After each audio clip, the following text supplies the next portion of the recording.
에베소서 1장 15절부터 읽겠습니다. 15절부터 23절까지 같이 읽겠습니다.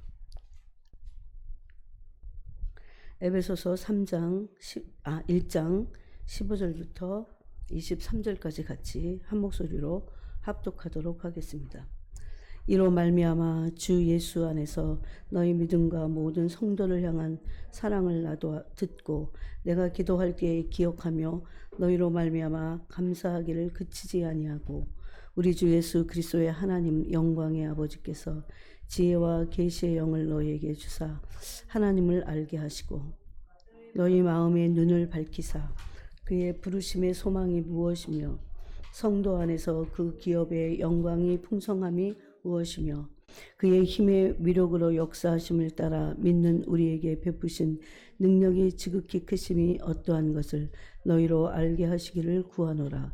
그의 능력이 그리스도 안에서 역사하사 죽은 자들 가운데서 다시 살리시고 하늘에서 자기의 오른편에 앉히사 모든 통치와 권세와 능력과 주권과 이 세상뿐 아니라 오는 세상에 일컫는 모든 이름 위에 뛰어나게 하시고 또 만물을 그의 발 아래에 복종하게 하시고 그를 만물 위에 교회의 머리로 삼으셨느니라. 교회는 그의 몸이니 만물 안에서 만물을 충만하게 하시는 이의 충만함이니라. 아멘. 이 에베소서 1장은 그동안 여러 번 나눴지만 특별히 15절부터 23절까지는 바울이 에베소 교회에 대한 중보 기도입니다. 바울의 영성의 특징은 예수님을 참으로 사랑했습니다. 그냥 신앙이 좋다 이렇게 표현하면 안 될 정도로 바울의 영성의 특징은 그리스도를 참으로 사랑했습니다. 그가 그리스도를 얼마나 사랑했는지를 그가 보여주는데 그는 결혼하지 않고 자매를 두지 않고 주님을 일평생 따랐습니다.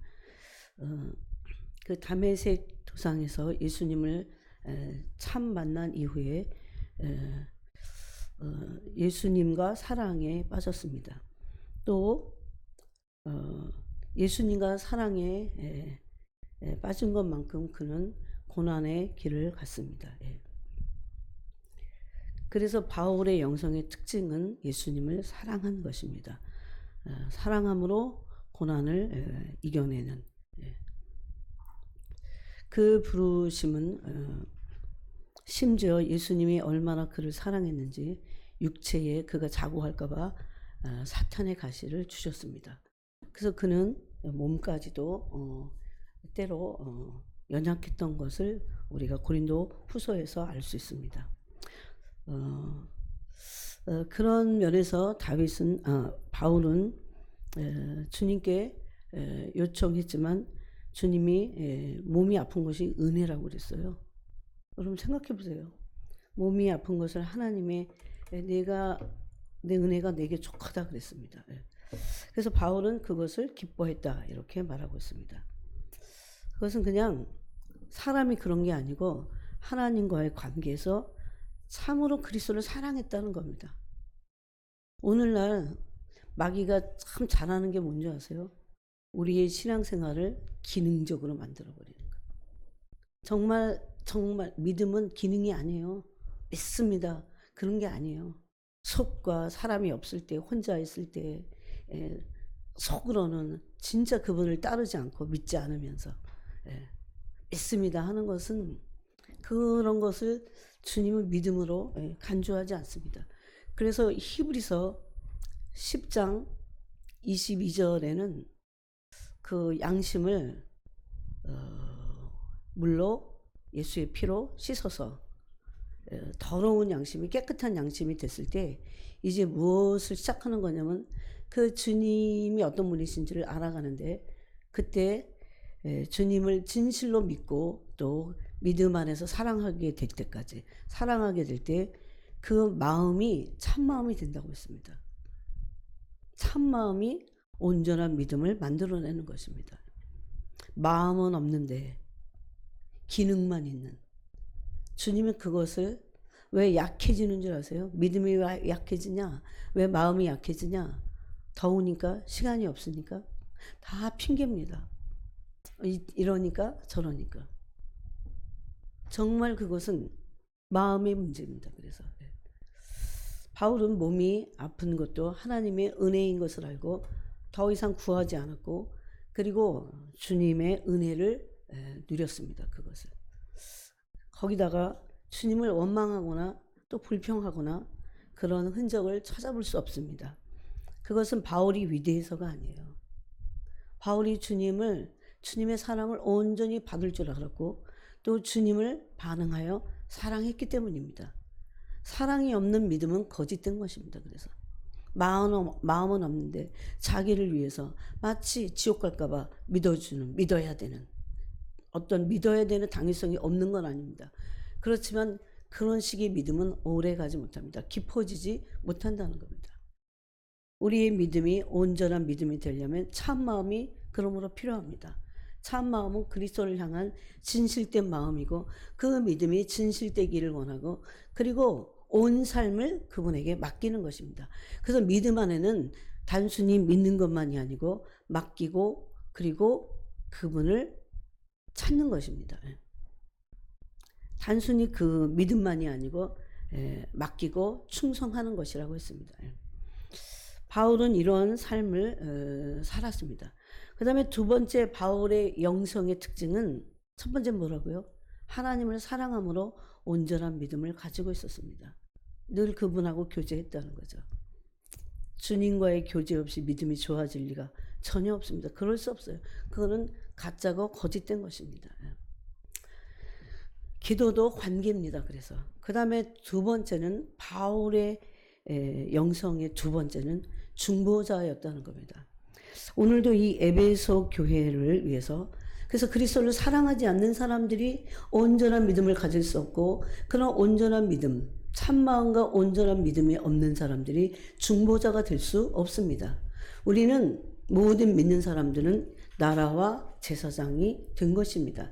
예수님을 믿음으로 우리는 새 언약의 일꾼이 돼서 하나님의 나라가 됐고 우리 자신이 하나님의 제사장이 됐다는 겁니다. 그래서 바울은 에베소서에서 이렇게 열심히 에베소 교회를 위해서 지금 중보하고 있는 것입니다. 이거 조금 물리는 것 같죠. 그죠? 선풍기 때문에 그러나?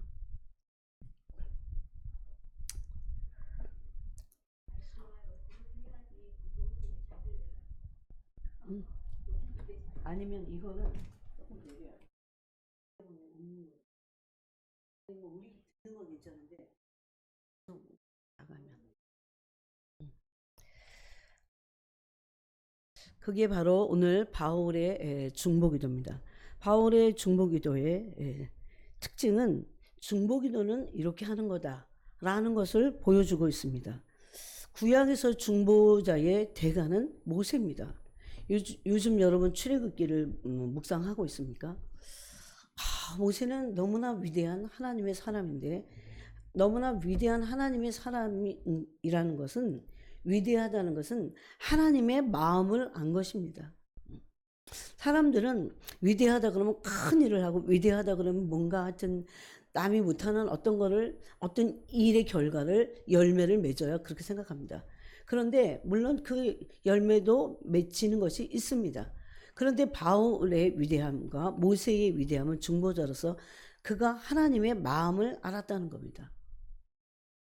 요새 출애굽기 보니까 모세가 3차에 의해서 금송아지 사건에서 3차에 3번씩이나 중보기도를 완전하게 합니다. 신약에 있어서 정말 그 일반적인 사람으로는 그리스도 말고 사람으로는 중보자는 바울입니다. 바울의 중보기도를 보면 보통 사람들이 왜 기도하는 사람들에게 아니면 주변에 몸이 아프거나 무슨 어려운 일이 있거나 뭐 어떤 기도 제목이 있으면 기도를 부탁합니다. 그런데 그런 기도 부탁을 받아서 어떤 제목을 가지고 하는 것도 필요해요. 그렇지만 바울의 중보기도는 그런 것이 아니었습니다. 여러분 오늘 이 에베소 교회를 향한 바울의 중보기도는 에베소 교회에도 일반적으로 기도를 부탁할 만한 어떤 기도의 긴박성이 없지는 않았을 겁니다. 인생이라는 게 눈만 뜨면 문제가 생기기 마련입니다. 그래서 에베소 교회의 교인들에게도 문제는 많았을 것입니다.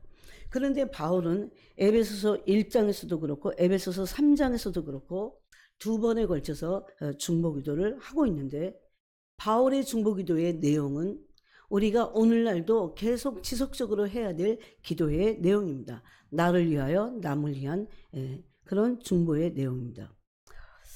그래서 바울은 첫 번째로 내가 기도할 때에 당신들을 기억하면서 당신들 때문에 내가 감사하기를 그치지 않는다 이렇게 기도했습니다. 이것이 중보기도의 시작이었습니다. 에베소 교회는 완전한 교회는 아니었어요. 그런데 바울은 그 교회에 있는 어떤 성도들의 소식을 듣고 그들을 기억하면서 그들 때문에 감사했다 이렇게 되어 있습니다. 그러면서 17절에서부터 이제 23절 우리가 읽은 23절까지 네 가지의 기도를 하고 있는데 오늘 이 네 가지의 중보 기도는 오늘날 우리가 믿는 자라면 반드시 알아야 될, 믿는 자라면 그 사람이 학생이든 그 사람이 목사든 그 사람이 집사든 장로든 권사든 전도사든 누구든지 알아야 될 네 가지를 이것을 모르면 온전한 신앙이 될 수 없습니다.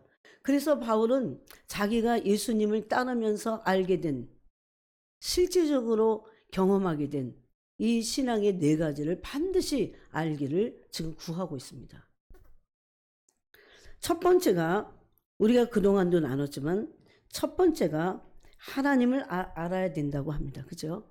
근데 여기서 모든 이 네 가지를 알매 있어서 중요한 단서가 있어요. 인간 스스로는 절대 죽었다 깨어나도 이 네 가지를 알 수 없습니다. 이것은 전제예요, 전제. 아무리 어떤 사람이 알고자 해도 성령이 하나님을 알려주시지 않으면 하나님을 알 수 없습니다. 근데 성경은 알고자 하는 자를 어린아이 같은 자다 그랬고 그 어린아이 같은 자를 겸손한 자다 그랬습니다. 그래서 어린아이 같고 겸손한 자가 특별히 그냥 어린아이가 아니라 베드로전서 2장 1절 2절에 보니 갓난아이 같이 그랬어요. 갓난아이 같이. 갓난아이는 대단히 의존적이고 갓난아이는 먹는 데 있어서는 양보할 수 없어요. 생명이 걸려있기 때문입니다. 오늘날 만약에 믿는 사람들이 신자들이 그리스도의 양식, 그리스도의 말씀을 먹고 또 기도, 호흡하는 데 있어서 어린아이 같이 한다면 어린아이를 조금만 눌러보세요. 죽습니다.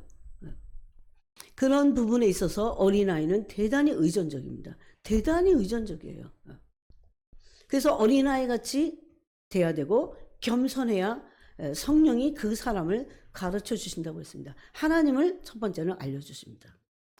그래서 여러분 생각을 해보세요. 하나님은 한 번에 알 수 있습니까? 모릅니다. 왜 이 설교가 오늘날도 유효하냐면 우리가 이런 말씀을 듣고 그 전에도 알았는데 왜 오늘날도 이 말씀이 유효합니까?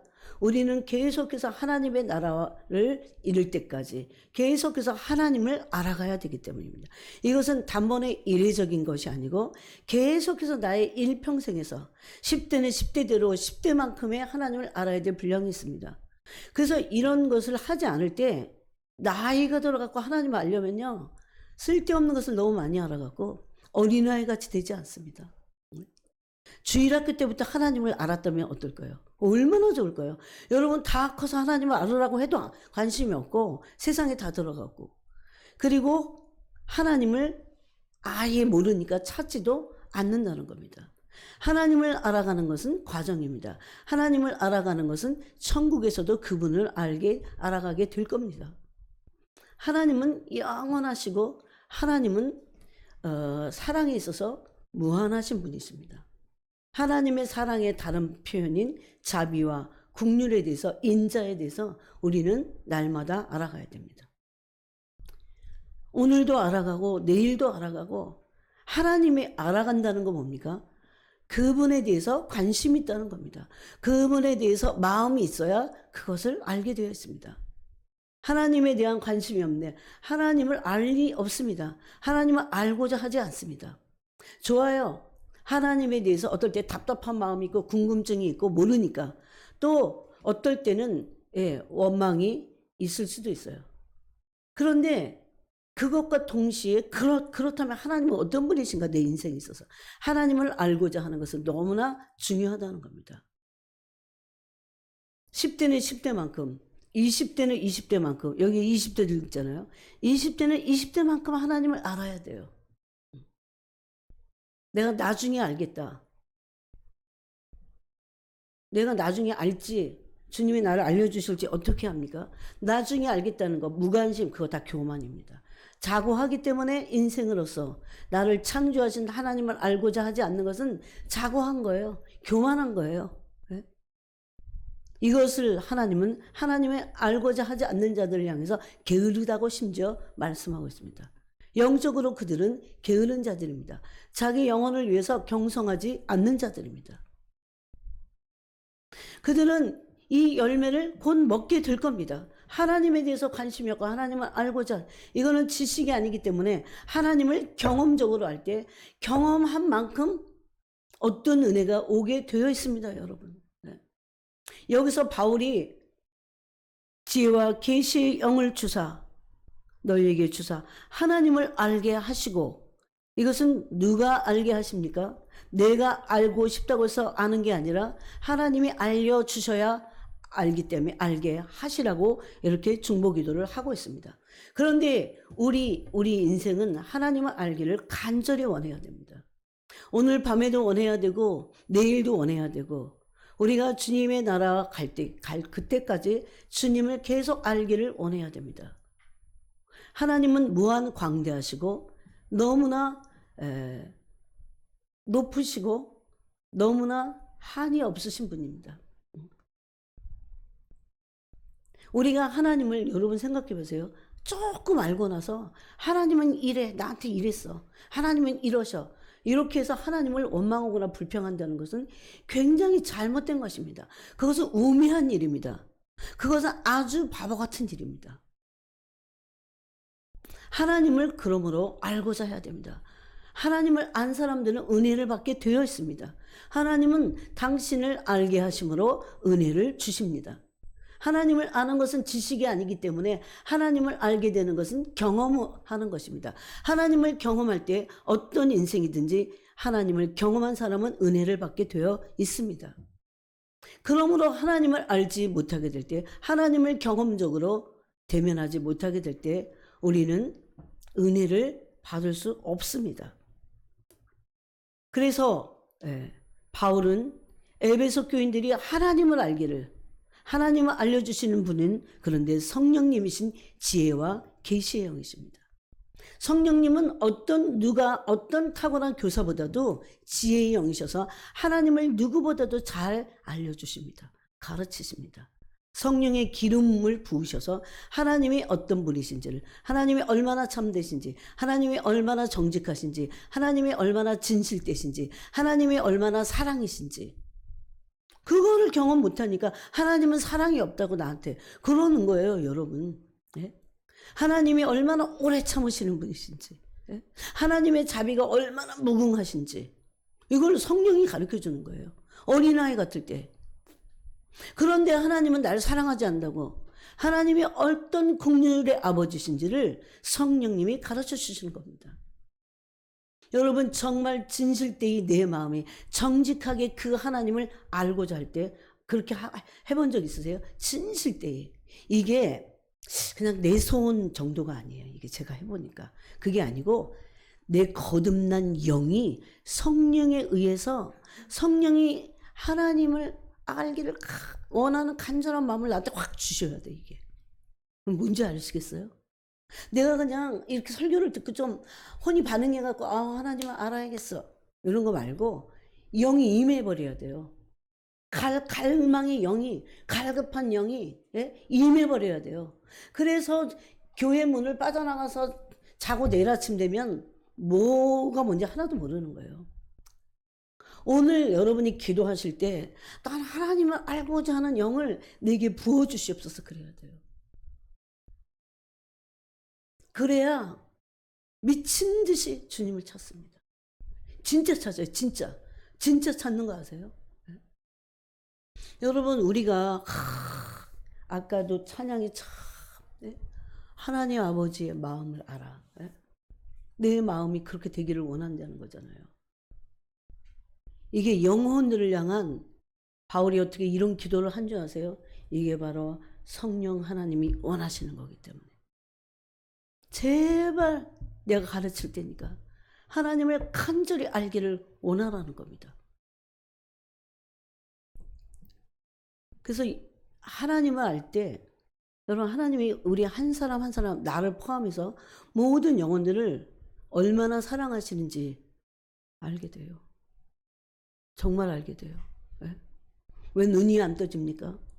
왜 헤맵니까? 왜 방황합니까? 왜 모릅니까? 몰라서 그래요. 하나님이 어떻게 사랑하신지를 몰라서 그래요. 하나님이 얼마나 사랑하시는지 그 얼마나의 사랑이 내 마음에 부어져 보세요. 그냥 기도를 절묘하시면 그걸 못합니다. 네? 물론 그럴 때도 있어요. 사람 피곤해서.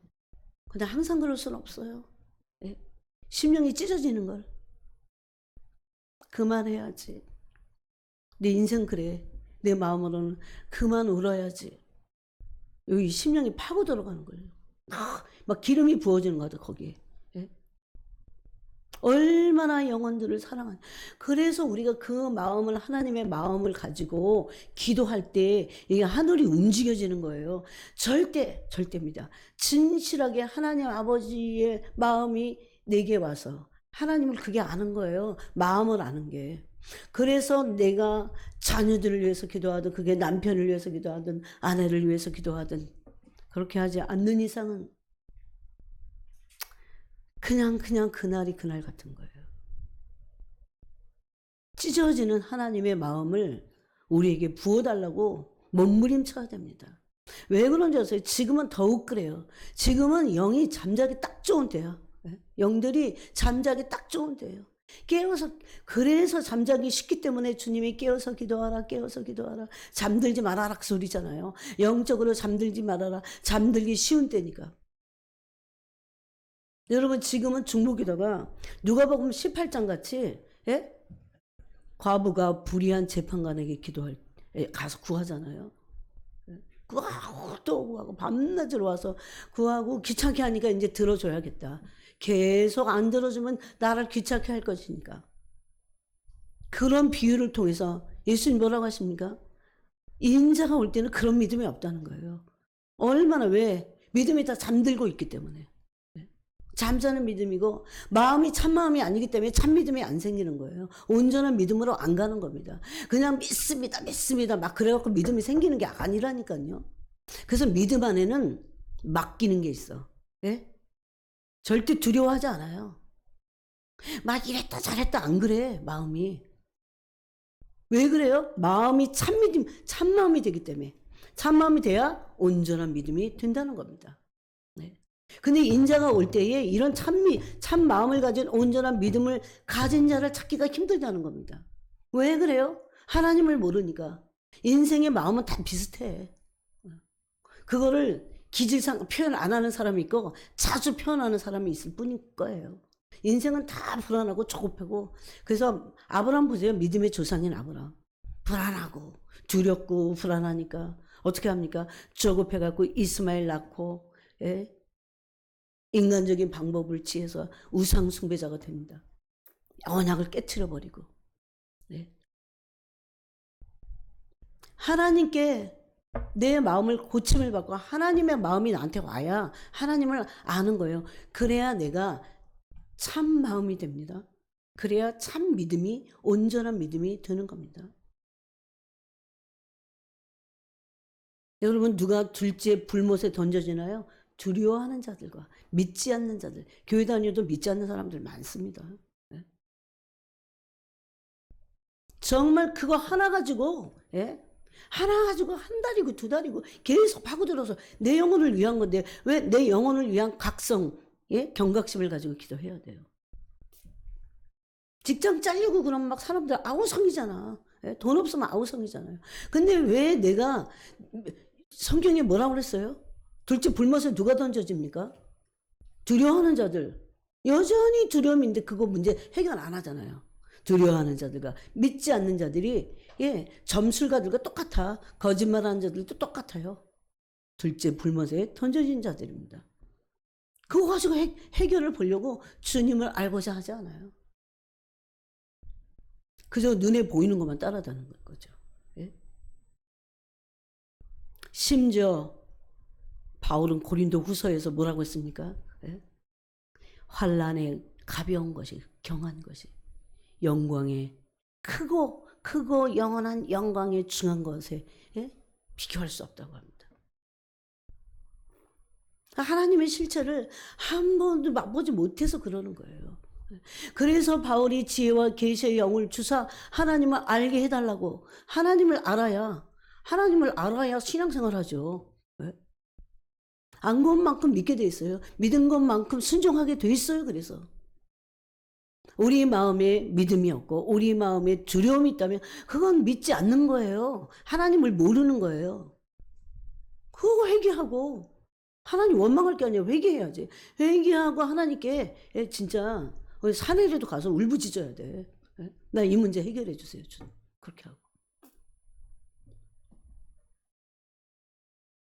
그래서 하나님을 아는 것은 내 신앙의 모든 것의 근본이 돼버립니다.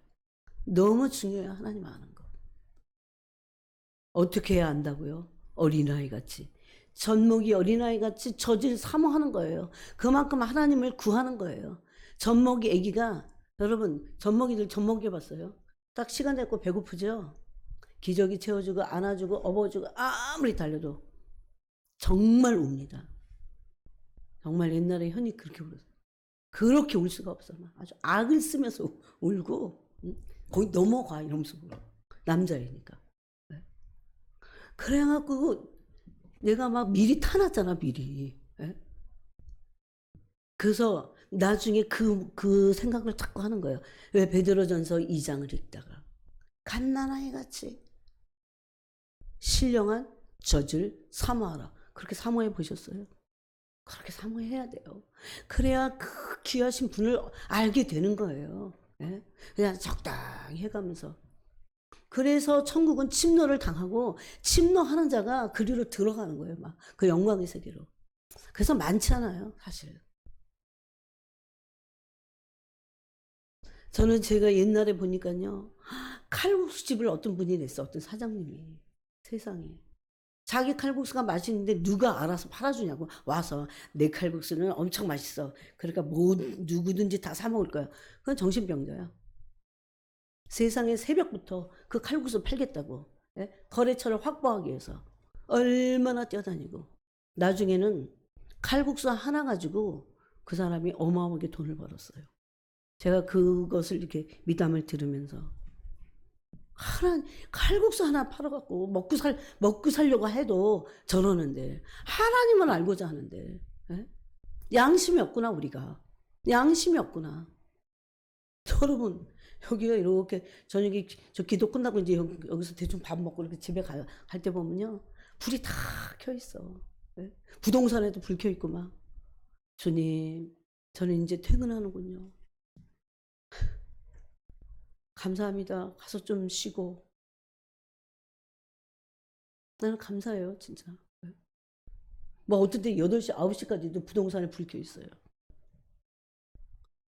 그 생업에, 자기 생업에 충실하기 위해서 게으르지 않고 돈 벌려고 하는데 하나님의 나라를 얻는 것은 하나님을 아는 데 있어서 우리는 비양심적인 게 참 많아요. 그래서 조금 열심히 하면 막 개독교 소리나 하고 적당히 해라 막 이러면서 어떻게 적당히 해요? 천국을 아는데 하나님을 아는데 우리가 하나님과 같은 격이면 하나님 아는 게 쉬울 수 있어. 근데 우리는 하나님은 창조주시고 우리는 피조물이잖아. 하나님을 모를 수밖에 없어요. 더군다나 타락해갖고. 왜? 어마어마한 분이야. 어마어마한 분. 왜?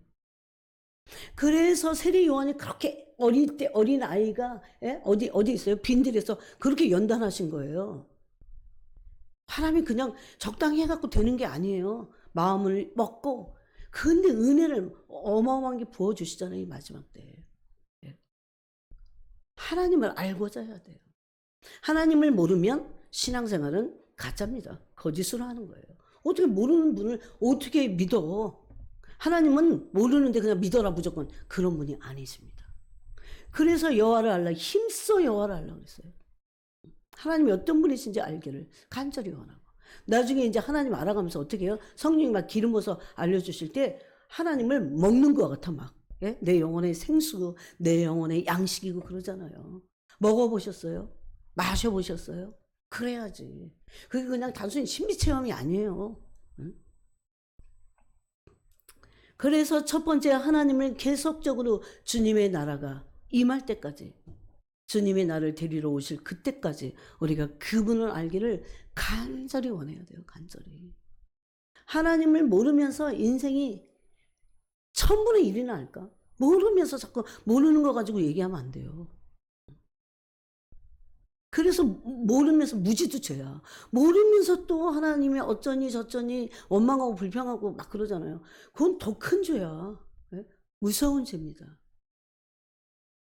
적어도 하나님이 너무 크셔갖고 내가 너무너무 모르고 있구나. 이런 계시가 와야 돼요. 그래야 겸손히 하나님을 찾지. 예? 자기가 뭘 모르는지도 몰라. 그래서 모르는지도 몰라. 심지어 조그만 거 가지고 마치 다 안다고 착각하는 거. 그거는 바닷가에 가서 발을 담그는 거랑 똑같습니다. 바다는 발 담그는 바다가 바다가 아니에요. 빠져서 잠수해보면 어마어마한 바다의 세계가 있는데 깜짝 놀랄 정도잖아요. 내가 눈으로 바라봤던 바다가 아니잖아. 바다 밑은. 그게 진짜 바다예요. 네? 그래서 하나님 알기를 간절히 원하고 또 원해야 됩니다. 그 다음에 두 번째는 부르심의 소망을 알기를 원했습니다. 부르심의 소망이 무엇인지를 알기를 구해라 그랬어요. 예? 하나님을 알면 두 번째가 연결이 돼요. 근데 하나님을 모르는 사람들은 뭐 왜 사는지 몰라. 예? 미래에 대해서 걱정할 것도 없어요. 우리는 피조물이야. 우리 창조하신 분이 책임지게 돼 있어요. 그분을 우리가 관계에서 아버지라고 하지만 그분은 우리를 만드신 분이에요. 그분 거야. 내게 아니야. 왜 내가 미래를 어쩌고 저쩌고 하는데요. 사실 그럴 필요가 없어. 뭐 2학년 너 스톱 그럼 그냥 끝이야 그게. 그때까지만 하면 돼. 뭐가 문제예요? 주시면 먹고 그러면 되잖아. 정말 그랬습니다. 영국에서. 네? 이게 뭔지를 내가 막 주도해 갖고 하는 게 아니에요. 내가 내 인생의 주도권이 나가 아니야. 그럼 자기가 알아서 다 책임져야 돼. 죽을 때까지. 예? 그래서 믿음 안에는 뭐라고요? 관계인데 믿음 안에는 믿는 건 뭐예요? 맡기는 거라니까. 맡기는 거예요. 맡기지 않는 믿음은 가짜 믿음이야. 그거는. 믿음이 아니에요. 예? 안 맡기니까 충성이 없어. 맡기지도 않고 믿지도 않고 충성도 없고. 맡겨야 진짜 믿고 맡겨야 충성하는 거예요. 근데 뭘 충성해요? 주님과의 관계에서 주님이 내게 맡겨주신 지금 그 일을 작든 크든. 그래서 이렇게 보면 알아요. 그 사람이 얼마나 충성스러운지, 얼마나 맡겼는지. 그게 그 사람 믿음의 척도니까. 네? 다른 변명의 여지가 없어. 사람 앞에는 고사하고 하나님 앞에서는 변명의 여지가 없어요. 어떠한 변명도 핑계도 할 수 없는 게 여러분 믿음이 그냥 믿음이 아니에요. 그래서 믿음 안에는 믿습니다. 그런 믿음도 있지만 맡기는 것도 있어요. 그리고 충성합니다. 그게 야고보서예요. 야고보서. 두 마음을 품은 자들이 믿음이 없는 거예요. 그래서 두 마음을 품었기 때문에 충성스럽지 않습니다. 두 마음을 품은 자들은 주께 얻기를 생각도 하지 마라. 그러잖아요. 그래서 성령을 통해서 우리는 하나님이 왜 나를 부르셨는지, 부르심의 소망, 어떤 부르심인지 그 부르심을 알게 될 때 부르심의 소망을 갖게 된다는 겁니다. 그것을 내가 앞일을 어떻게 할까, 이렇게 할까, 저렇게 할까, 이런 거가 소망이 아니에요. 젊은 사람은 소망이 있고 노인네들은 소망이 없다. 그런 얘기 아니에요. 이거는 부르심의 소망이야. 누가 불러서 그분이. 이걸 시편 139편에서 주님의 보좌 앞에 있는 책에 내가 무엇을 할지, 내가 어떤 인생을 살 건지 때마다 시마다 다 하나님이 일일이 나를 다 기록해 놓으셨어요. 제발 좀 물어봐야 돼. 그래서 내가 뭐 할지, 뭐 이런 거, 뭐 내가 갈지 말지, 뭐 이런 거, 그런 거 갖고 신경 쓰지 말아야 돼. 오로지 여러분 시편 139편을 붙잡고 하나님께 기도해 본 적 있어요? 주님, 나에 대한 생각이 너무 많아서 내가 셀 수 없다 그러잖아요. 네? 그런데 관심이 없어. 요즘 교회 다니는 사람들은. 이 부르심의 소망을 아는 것은 여기 보니까 마음의 눈을 밝혀주셔야 한다. 그렇게 돼 있어요. 마음의 눈을 밝혀서. 네? 도대체 마음의 눈이 밝혀지는 게 뭘까? 네? 지성소의 깊은 곳에서 하나님과 깊은 교제 속에서 하나님의 음성을 듣는 거예요. 여러분 요새 출애굽기 우리가 나누고 있는데 출애굽기 24장인가? 거기 보면 모세가 어디로 들어갑니까? 지성소 안으로. 모세가 아니고 아론이 들어가잖아요. 그래서 그 지성소 안에는 뭐가 있습니까? 증거궤 위에 속죄소가 있습니다. 그 속죄소는 두 그룹인 천사들이 날개로 이렇게 덮고 있어요. 보지 못하도록. 근데 속죄소는 바로 예수 그리스도를 상징합니다. 예수 그리스도의 십자가를 상징해요. 가장 거룩한 것. 죄가 사해지는 것. 그래서 아직 계시가 다 열리지 않았기 때문에, 그 말은 예수님이 오시지 않았기 때문에 그때까지는 함부로 그것을 볼 수도 없었습니다. 근데 그곳에 1년에 한 번씩 대속죄일이 들어가서 제사장이 거기서 뭘 듣습니까? 하나님을 만나요. 그때 이 에봇 겉옷의 흉패에 다 12지파의 보석을 달았고 이름을 거기다가 새깁니다. 유다, 루벤 다 새기는 거예요. 그래서 1년에 들어가서 그 대신해서 하나님을 아련합니다. 그때 내가 너를 만나주겠다 그럽니다. 거기서. 그리고 내가 너에게 말하겠다. 내가 할 말을 거기서 말하겠다 그럽니다. 거기서 듣는 거예요. 나 어떻게 살아야 되는지. 저는 1000번도 더 물어봤던 것 같아요. 1000번도 더 물어봤어요. 내가 어떻게 살아야 돼, 주님? 제가 어떻게 살아야 돼, 주님? 여기 젊은 사람들 잘 들어야 돼. 무슨 그냥 시간 가면 뭐 하고 뭐 하면 졸업하면 직장 다니고 그런 거 아니야. 제발 좀 눈을 떠야 돼요. 나 왜 태어났지? 하나님이 나 왜 태어나게 하셨지? 그거 핀트가 안 맞으니까 맨날 괴로운 거야. 네? 사람에게 묻는다고 답 없습니다. 네? 성령께 물어봐야지. 그 지성소에 들어가서 새롭고 살 길을 여셨다 그러잖아요. 히브리서 10장 19절 말씀이에요. 거기로 들어가야 뿌림을 받고 더러운 양심이 깨끗해지고 거기서 주님의 음성을 듣고 거기서 또 참마음이 되고 온전한 믿음이 되는 겁니다. 지성소를 가지 않는 사람들이 얼마나 많은지 아세요? 성전 마당만 밟는 사람들. 그래서 자기의 부르심을 몰라 아예. 그런데 무슨 소망이 있어요? 아예 자기 부르심을 몰라. 때 되면 졸업하면 직장 가고 직장 가고 나서 좀 돈 벌고 결혼하고 그런 거 아니에요. 우리의 부르심이 있다니까. 그것은 그거와 연결돼서 하나님이 어떻게 하실 거야. 결혼하지 마라 그 소리 아니에요. 네? 직장도 가지 마라 그 소리 아니에요. 그냥 하나님이 나를 향한 그 직장을 보냈으면 부르심을 이루기 위해서 가는 거예요. 그게. 네? 최소한 나라와 제사장 삼으셨으니까. 네? 여러분 믿음이 뭐 적고 안 적고 이걸 떠나서 우린 다 하나님의 나라고 제사장이에요. 나라 민족을 위해서도 기도해야 돼. 그 책임을 어떻게 지려고? 하나님 앞에서 물을 때 어떻게 하려고? 너 도대체 내가 나라 삼고 널 제사장 삼았는데 너는 너네 나라를 위해서라도 북한을 위해서라도 기도했냐? 그렇게 물으실 때 어떡하려고? 그냥 안 물으실 것 같으세요? 어떻게 안 물어봐? 그래서 마음의 눈이 밝혀져야 됩니다. 이것은 마음이 영의 마음이 돼야만 비로소 알게 되는 게 있어요. 네?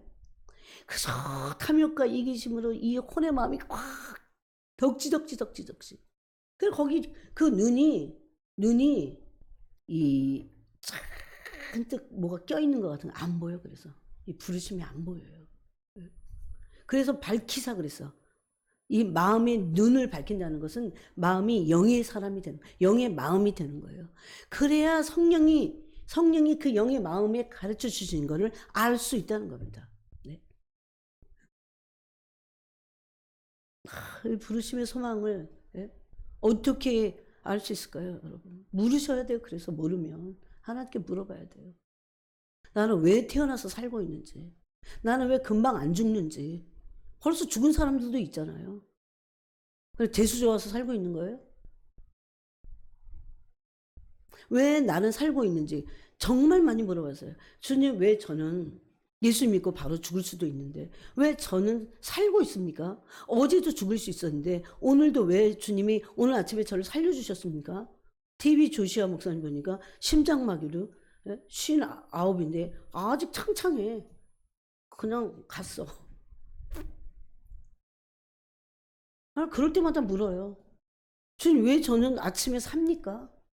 제가 해야 될 일이 뭡니까? 살려주신 이유가 있을 거 아니야. 예? 살려주신 이유가 밥 먹으라고요? 맛있는 초코 케이크 먹으려고. 그거 먹고 할 일을 해야 돼. 부르시면 소망을 이루어야 되잖아요. 예? 요즘 사람들은 무슨 여행하려고 사는 것 같아. 아주 요새 코로나로 여행 못하니까 나는 쌤통이야. 너무 혈안이 돼서 난리니까. 쉬어주는 것도 필요해요. 그런데 오로지 그게 목적이야. 그게 유럽 문화거든요. 그게 전부 한국으로 들어와서 그래요. 가난한 사람들이 얼마나 많은데. 네? 부르심의 소망이 시편 139편을 볼까요? 내가 뭘 해야 되는지, 내가 왜 사는지. 다윗도 이것을 여러 번 물었습니다. 하나님께.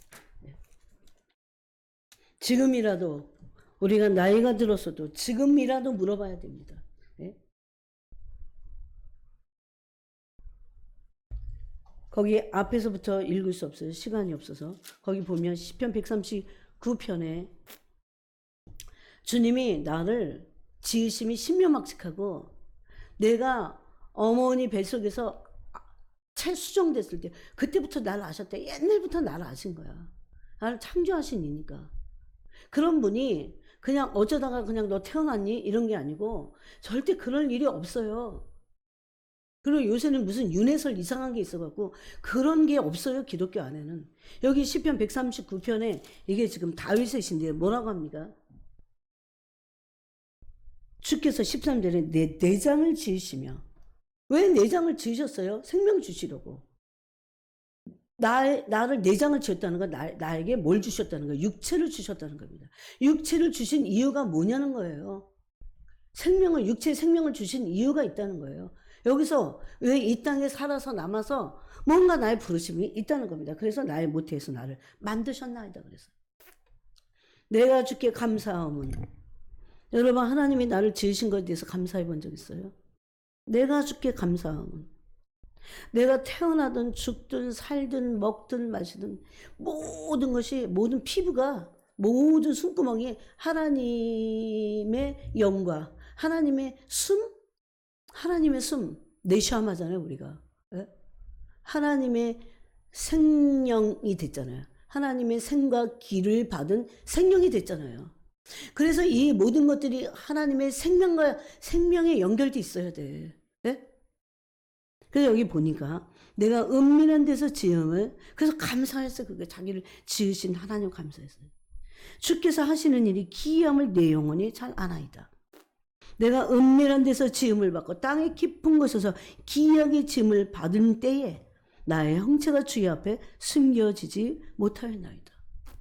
세상에 아직 형체도 다 사람의 눈으로 보기에는, 여러분 그 초안을, 그 태아를 초음파할 때 뭐 형체가 막 이렇게 분명하지 않잖아요. 사람의 형체 같지 않잖아.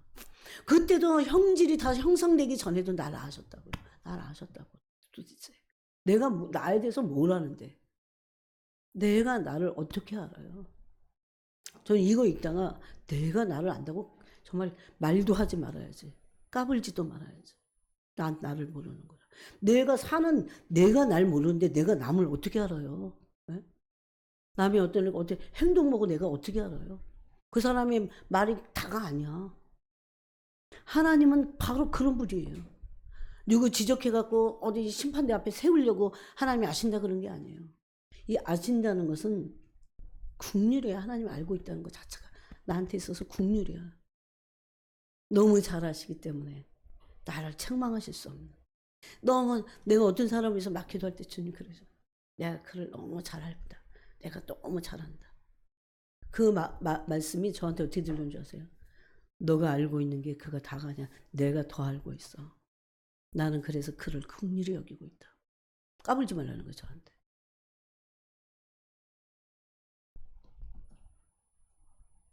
내가 은밀한 데서 내가 지음 받을 때 내가 나를 어떻게 알아요? 엄마 태아에서 엄마가 알까 그럼? 엄마도 몰라. 자기 뱃속에, 엄마 자기 뱃속에 아기가 있는데 아기가 어떻게 생성되는지 몰라. 아기가 만들어갖고 배가 점점 부르는데 너무 신기해 이게 막. 어떻게 뱃속에서 애가 생길까? 애가 어떻게 만들어질까 거기서. 엄마 자궁이 아기 만드는 공장인가? 하도 혼자서 별 생각을 다 했어 진짜. 그때 성경은 뭐라고 합니까? 내가 은밀한 데서 지음을 받고 땅의 깊은 곳에서 기이하게 지음을 받은 때에 나의 형체가 주의 앞에 숨겨지지 못하였느니라. 다 알고 계시다는 거죠. 다 알고 계시다. 왜 만드셨어요 근데? 다 알고 계시고 다 하시는 그분이 나를 부르셨다는 겁니다. 내 형질이 이루어지기 전에 주의 눈이 보셨으며 나를 위하여 정한 날이 하루도 되기 전에 주의 책에 다 기록이 되었나이다. 내가 태어나기도 전에 주님의 책에 다 기록했다는 거예요. 뭐에 대해서? 나에 대해서. 그래서 이게 너무 많아서 수를 셀 수도 없다 그랬습니다. 이 말 자체를 우리는 이 다윗의 이 고백 자체를 우리는 지금 잘 모르고 있어요. 그러면서 뭐라고 합니까? 하나님이여, 그 책에 기록된 하나님의 생각이 어찌 그리 보배롭고 많은지, 예? 하나님이여 주의 생각이 내게 어찌 그리 보배로우신지요. 그 수가 어찌 그리 많은지요. 이거는 알려고 하지 않기 때문에. 예. 여러분 우리가 우리를 만든 게 아니에요. 하나님이 우리를 만드신 거예요. 엄마가 만든 게 아니야 사실. 사실 엄밀히 따지면 엄마가 내 아이가 아니야. 주님 거예요. 진짜 완전히 주님 거예요. 그래서 주님의 정말 책임져 주시고 그래서 그 영혼을 위해서 기도하는 책임이 부모에게 가장 많아요. 여러분 17절을 이해하세요? 하나님이 당신의 책에 나에 대해서 얼마나 많이 기록해 놓으신 거예요. 그 생각이 너무 보배로워. 예? 신묘막시가 그냥 만드신 거, 육체를 만드신 것뿐만 아니고 나를 통해서 당신이 나에 대한 생각이 너무 많아. 그리고 보배롭다고 했어요.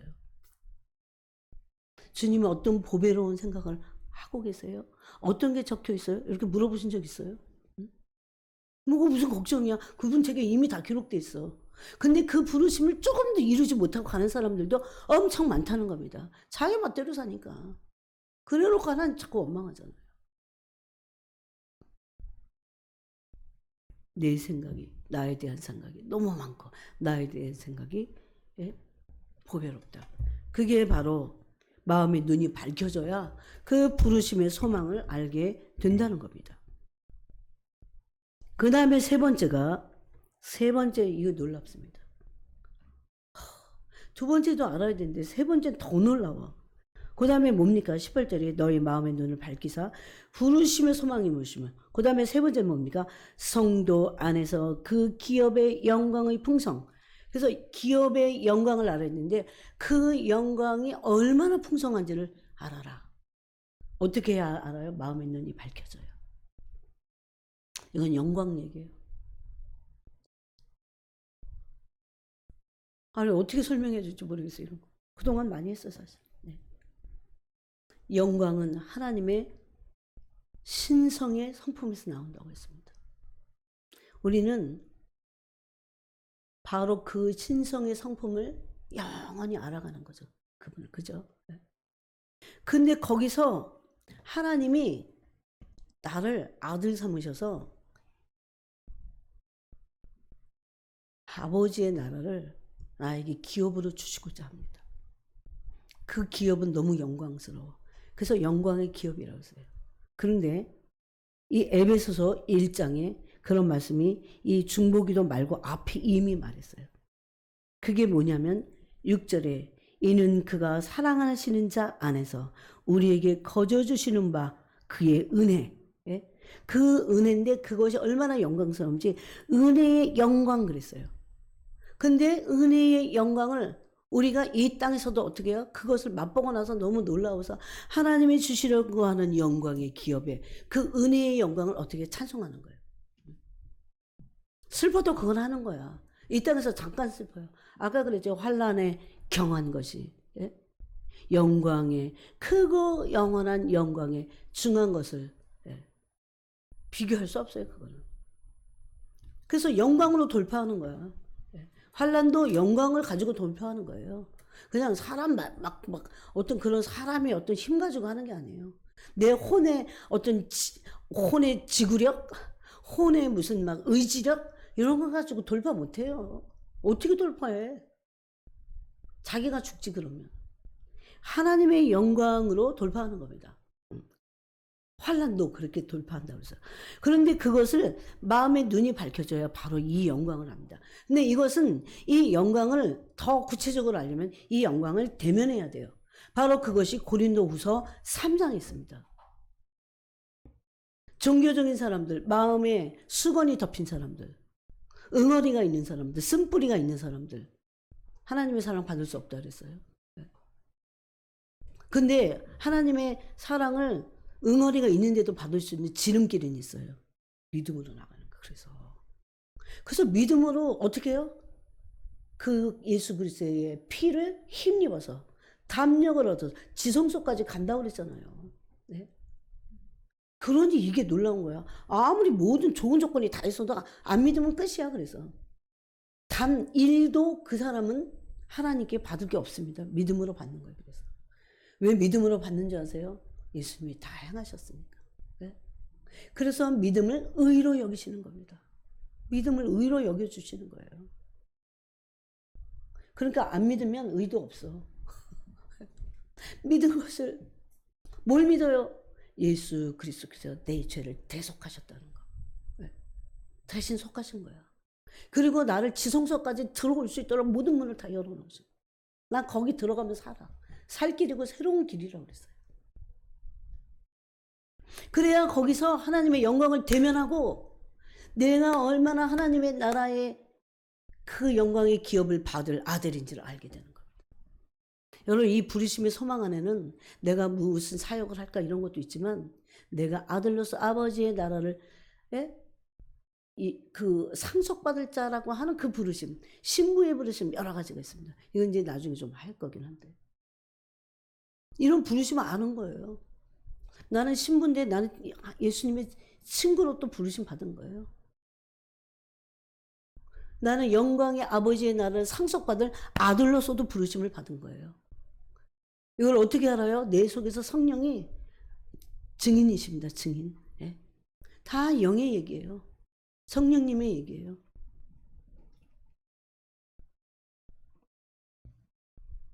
이거 사람한테 묻는다고 가르쳐 주는 게 아니야. 이거는. 성령님이 내 속에서 증거가 되시고 증인이 되시고 나를 기름 부어서 가르치시고 만드시고 다 성령의 역사예요. 이게. 근데 그 영광의 기업이 얼마나 풍성한지를 이 마음의 눈이 밝혀져 갖고 영광을 대면해야 돼요. 그래서 고린도후서 3장 18절에 보니까 주의 영광을 보매 그랬어요. 근데 너무나 많은 사람들에게 마음에 수건이 덮여 있습니다. 수건이 덮여 있어요. 어떤 사람은 그 쓴뿌리로 덮여 있고, 덮여 있으니까 믿음도 없어. 기록된 모든 말씀을 우리는 언약백성에 주신 약속으로 믿어야 돼요. 약속은 믿는 수밖에 없어요. 도대체 어떻게 알아 그거를? 믿어야 아는 거예요. 그래서 이것을 대면하게 되는 겁니다. 그래서 영광을 보매 그리스도의 형상으로 변화된다고 했어요. 이 영광을 대면하지 못하게 하는 것이 바로 모세의 얼굴에 덮여 쓰였던 수건이 오늘날까지 우리 마음에 덮여 있다고 합니다. 율법적이고 쓴뿌리가 있고. 그럼에도 불구하고 우리가 뭘로 나가면 이것을 얻을 수 있습니까? 믿음으로 나가는 거예요. 그래서 예수님은 믿음의 주입니다. 또 우리를 온전케 하실 예수님을 바라보자 그랬어요. 그래서 이 영광의 기업의 풍성함을 알 수 있습니다. 그 다음에 네 번째가 힘의 위력이라고 그랬어요. 이 네 가지를 알아야 돼요. 이것을 알지 못한 믿음은 치우치게 되고 부패하게 되고 타락하게 되고 자꾸 혼적이 되고 정교적이 되는 거예요. 사람이 얼마나 혼적인데, 혼적이라는 건 내 자아중심적이라는 거예요. 인본주의라는 거예요. 나는 그냥 팔팔 살아서 굉장히 혼적이야. 그리고 여러분 혼을 느끼세요? 그죠? 네? 날마다 나랑 내 자아하고 깨지지 않는 나랑 얼마나 열심히 살아요. 얼마나 탐욕적이고 얼마나 이기적인 자아하고. 그걸 가지고는 하나님의 어떤 것도 알 수 없어요. 그래서 속심령에게 부어져야 하는 건데요. 그 다음에 그 네 번째가 힘의 위력입니다. 힘의 위력. 거기 보니까 19절에 있어요. 그의 힘의 위력으로, 그의 힘의 위력. 힘의 위력이 어떻게 어디에 역사했어요? 예수님에게 역사했어요. 힘의 위력으로 역사하심을 따라 믿는 우리에게 베푸신 능력의 지극히 크심. 힘의 위력이 얼마나 큰지 능력의 지극히 크심을 알아라 그랬어요. 여러분, 믿는 사람들이 믿음이 없으니까 하나님이 얼마나 위대하신지 잘 몰라요. 하나님이 얼마나 크시고 얼마나 능력이 많으신지 잘 알지 못해요. 진짜 알면 믿을 겁니다. 끝까지 믿을 겁니다. 끝까지 믿으면 되니까. 그래서 중보기도자들이 그런 기도를 해야 돼요. 주님께는 불가능이 없어. 예수님이 그런 기도 하셨죠. 아버지께는 모든 것이 가능하오니. 난 그 문구가 너무 좋아. 아버지께는 모든 것이 가능하오니. 그냥 아버지께 다 책임을 넘기면 되잖아. 아버지께는 모든 것이 가능하오니. 아버지 현이를. 아버지께는 모든 것이 가능하오니. 아버지 누구를. 아버지는 모든 것이 가능해. 뭐가 불가능해요? 소망이 없기 때문에 기도하지 않는 거예요. 믿음이 없으니까 기도하지 않는 거예요. 이기적이어서 기도하지 않는 거예요. 아버지께는 모든 것이 가능하다. 근데 이 힘의 위력이 사실 구체적으로 어떤 능력이냐면 부활의 능력입니다. 그래서 20절에 뭐라고 합니까? 그 능력이 그리스도 안에서 역사하사 죽은 자들 가운데서 다시 살리시고, 죽은 자들 가운데서 예수 그리스도를 살리셨어요.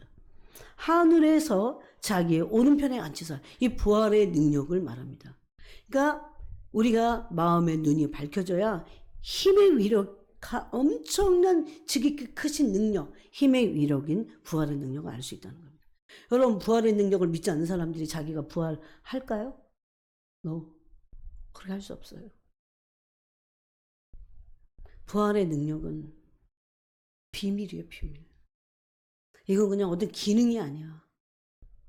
그 깊은 사랑의 관계에서 하나님의 그 완전하신 사랑의 능력이 이를 변형시키는 겁니다.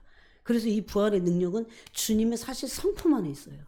부활의 능력이 실체가 뭐예요? 변형시키는 거잖아. 우리 속사람을. 근데 주님은 그냥 변형될 필요 없어. 그 속성의 완전체세요. 완전체. 신의 성품의 완전체. 근데 예수님은 그것을 육체로 거하셨다 이렇게 돼 있어요. 신성을. 신성에서 이 힘의 위력이 나온다는 겁니다. 하나님의 신의 성품에서 부활의 능력이 나온다는 겁니다. 그것을 알기를 구하노라. 그것을 알게 하시기를 내가 구한다 그랬어요. 너무나 놀랍습니다. 그래서 그 부활의 능력은 예수님을 어떻게 했어요? 통치자로 만드셨습니다. 하늘과 땅의 모든 통치자로 만드시고 권세로 만드시고, 그래서 급기야는 교회의 머리가 되셨습니다. 이거를 성령 안에서 알지 못하면, 성령님이 가르쳐 주지 않으면, 그래서 교회 안에서 딴짓하는 거예요. 예수 그리스도가 우리의 그 머리시잖아요. 예수 그리스도가 교회의 머리신데 어떻게 자기 마음대로 하냐고. 직분도 자기 마음대로 막 하고 싶으면 하고 말고 싶으면. 이거는 예수 그리스도가 머리이신 것을 몰라서 그럽니다. 몰라서. 네.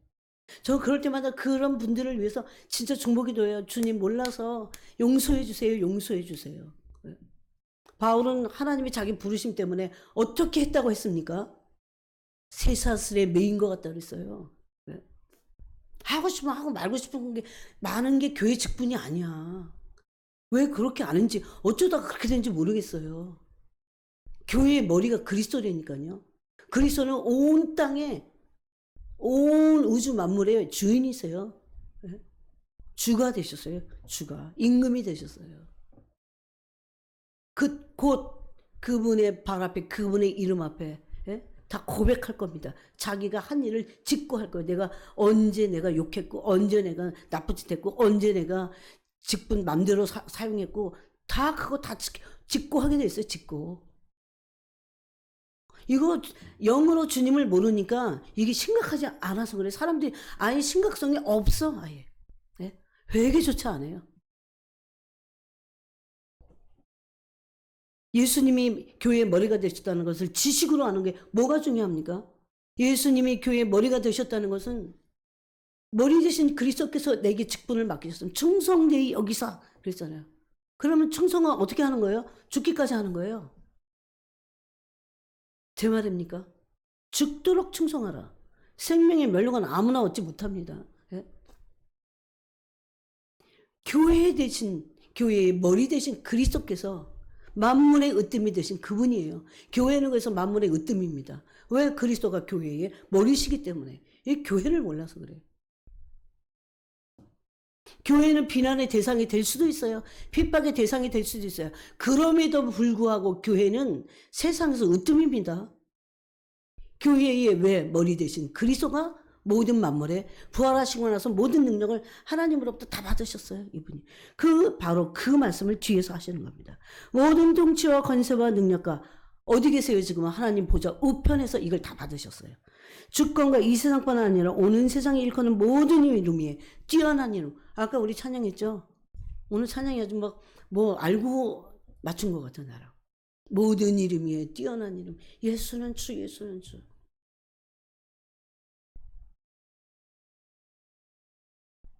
예수님이 정말 임금이고 주인이십니다.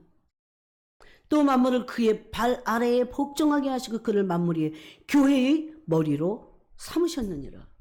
그래서 교회의 머리 대신 주님이 주시면 충성해야 되는 거죠. 죽도록. 그래야 면류관 얻는 거예요. 그건 기쁨의 면류관입니다. 기뻐할 일이에요. 왜 나한테 맡겼어? 그러는 게 아닌 거야. 그거는. 네? 너무 감사한 거죠. 나 같은 존재를 충성되이 여기시다니, 세상에. 그러고 충성하는 거예요. 죽도록. 그건 마음으로 하는 거예요. 그래서 교회는 그의 몸이니 만물 안에서 만물을 충만하게 하시는 이의 충만함이라 그랬어요.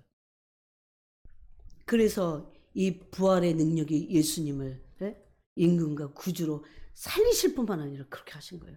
얼마나 그 위력이 놀라우신지. 그러나 이 부활의 능력은 누구에게 가장 강력하게 통치와 권세권으로 일할까요?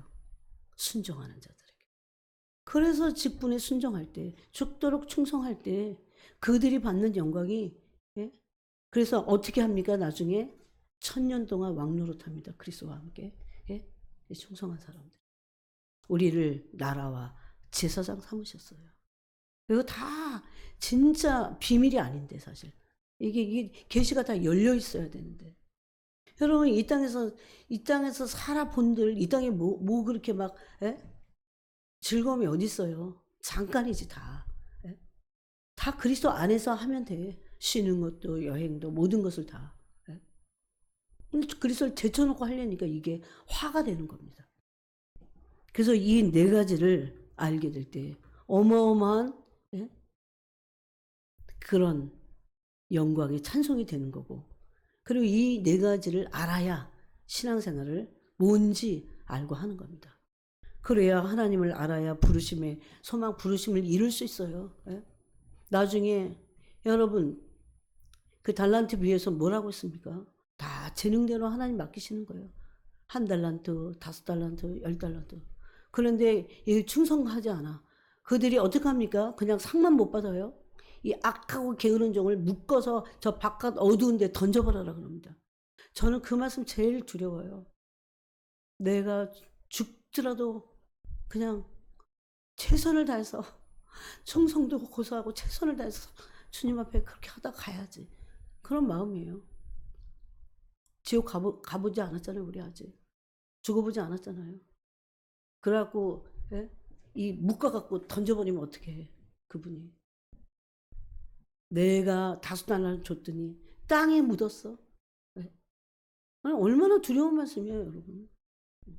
사람들이 이게 영이 안 깨있으니까 잠자니까 하나도 그 말씀이 심각하지 않아. 말씀의 심각성 이런 거 하나도 없어요. 생명 걸고 해야 돼요. 뭐 공부만 생명 거는 게 아니야. 이 땅에서 일은 생명 안 걸어도 돼, 어떻게 보면. 왜 거기다가 생명을 걸어? 훨씬 더 두렵고 훨씬 더 모든 심판을 그분 앞에 가서 받게 될 겁니다. 그래서 부르심의 소망을 이루어야 됩니다. 이거는 성령 안에서만 가능합니다. 영광의 기업의 풍성함을 알아야 됩니다. 계속 주님의 영광을 대면해야 돼요. 그 성품을 대면해야 돼요. 주님의 성품이 나에게 양식이 돼야 돼요. 먹고 마시고 그래야 돼요. 날마다. 그리고 그 힘의 위력, 부활의 능력을 알고 부활의 능력의 예수 그리스도를 교회의 머리가 되게 하셨으니 우리가 그 발 앞에 모든 천지 만물, 모든 혀가 그분에게 다 고백하게 될 겁니다. 이 동일한 내용을요, 에베소뿐만 아니라 빌립보서, 골로새서 이 세 군데서 얘기했어요. 얼마나 이게 놀라운지. 그래서 오늘 우리가 알아야 될 이 네 가지에 대해서 우리가 같이 나눴습니다. 여러분이 이 네 가지는 항상 나 자신을 위한 중보기도를 해야 됩니다. 또 남을 위해서도 해야 되고 나 자신을 위해서 하나님 알기를 간절히 이 첫 번 1번이 제일 중요해요. 그래야 뒤에 것들이 되기 때문입니다. 기도하겠습니다. 하나님 아버지 감사합니다. 오늘 우리에게 이 귀한 말씀을 주셨사오니